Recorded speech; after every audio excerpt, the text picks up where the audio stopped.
Shalom, shalom. Je viens dire à l'endroit du ministre de la Communication qui a tenu des propos injurieux lors de son dernier passage à la télévision sur la question de la bourse des élèves.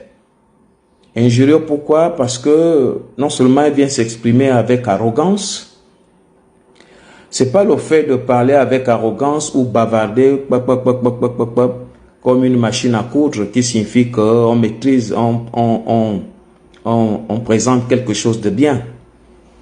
Être porte-parole, porter la parole signifie qu'on maîtrise les dossiers de chaque département et les présenter au public.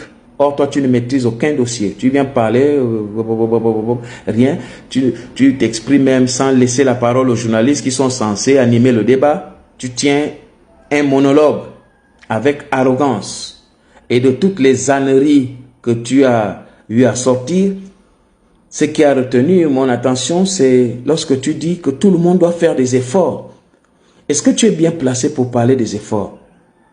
Toi, tu peux parler d'efforts? Vous avez crié en France pendant que les gens luttaient sur place. Fallait venir ici. C'est ici qu'on sait qui a fait les efforts. Ici, là, sur place, sur le terrain. Pas crier en France, à crier en France. Aujourd'hui, c'est Ali Bongo qui tient la situation du Gabon. Après, ce n'est plus lui, c'est Ping. Après, c'est tel. C'est pas ça la lutte. La lutte, c'est sur le terrain ici qu'on devait voir qui est qui. Pas parce que maintenant le gibier, le lion a tué le gibier, les charognards viennent maintenant. Là, vous êtes des profitos situationnistes. Vous n'avez pas lutté. Vous n'êtes pas des lutteurs. Vous venez parler d'efforts pendant qu'on a lutté ici.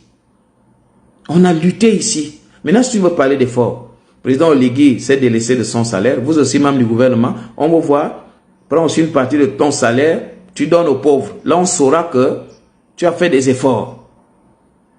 Fais des efforts. On comprend maintenant pourquoi vous êtes aussi partisans de l'homosexualité à l'école et au Gabon. Pourquoi? Parce que les dessins animés et les autres films homosexuels qui sont diffusés sur les chaînes câblées là, on vous écrit pour ça, vous ne répondez pas parce que vous voulez maintenir ça. Vous êtes partisans de ça. Maintenant on comprend parce que vous êtes ceux qui sabotent la transition de l'intérieur. Tu viens parler d'effort. Tu sais ce qu'on appelle l'effort? Tu connais rien de l'effort. Hein? Tu atterris comme ça, tu es ministre dans un bureau feutré et puis tu dis effort. Effort. Tu sais ce qu'on appelle effort. Hein? Et c'est cette arrogance-là qu'on a souvent reproché aux émergents. L'arrogance que tu as là. Encore que tu n'es pas différent des émergents. Il faut que tu sois humble. Il faut être humble. Il faut avoir de la mesure, de la prestance. Lorsqu'on parle devant les gens, il faut avoir de la prestance. Il faut avoir de la mesure et du respect et de l'humilité. Sois humble. C'est pas le fait de venir faire quoi à la télévision. Pourquoi? Pour montrer à ceux à ta hiérarchie que tu défends bien. C'est pas ça. Il faut maîtriser les dossiers. Pas parler comme une machine à coudre. C'est pas ça. Hein? Il faut maîtriser les dossiers. Ah oui. Au lieu de venir insulter les gens, tu sais bien que les enfants n'apprennent pas dans de bonnes conditions au Gabon. C'est pas comme en France où tu étais avec des enfants. Ici, c'est différent. Les enfants apprennent assis à même le sol. Regardez le Britannique militaire. Pourquoi on est exigeant là-bas? Mais parce qu'il y a toutes les conditions. Mais c'est pas la même chose que le lycée Montalier ou le lycée Baomar ou les autres. Donc, quand on parle d'excellence, encore que l'excellence, c'est 16, 17 de moyenne. Mais pour encourager, 10 déjà, c'est ça. Dans les conditions actuelles, on ne refuse pas. Personne n'est contre l'excellence. C'est là où tu ne comprends rien du débat.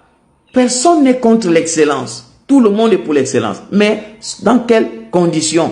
L'État doit faire un travail de communication pour dire cette année, pendant que nous nous préparons à vous améliorer les conditions, nous vous donnons d'abord la bourse avec 10. Et quand toutes les conditions seront réunies pour vous, alors nous serons exigeants et vous aurez à donner 10, 11 et 12. Là, on comprend. Ça veut dire que l'État, d'un côté, prend ses responsabilités pour mettre les enfants en condition de poursuite de l'excellence. Et les élèves aussi doivent faire les efforts. Nous sommes tous d'accord pour l'excellence. Personne ne voudra que son enfant soit abruti, comme vous voulez le faire croire aux gens.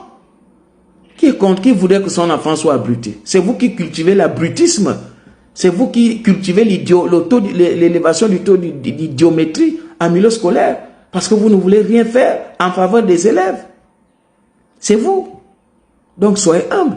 Et quand tu ne connais rien, il faut demander ou bien tu te tais. Et maintenant si tu veux venir parler aux gens,